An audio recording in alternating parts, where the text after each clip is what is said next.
Još jedan Hrvatec, a ima lijepo pljesak za sve naše natjecatelje.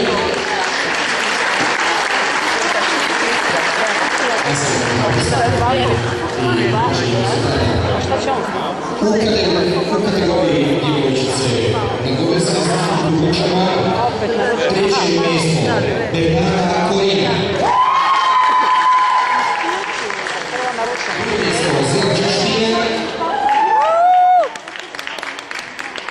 I prvo mjesto sa ovakvim istučuje 600 bodova Cviker Kristina, ZDD Hrvatske Sloke.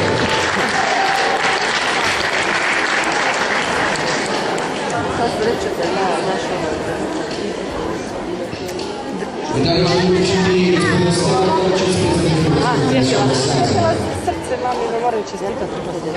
Nisi slučajno.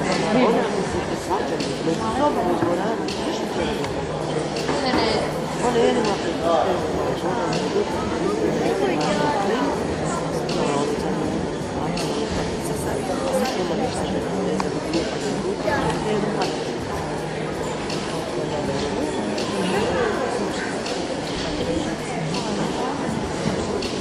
šta?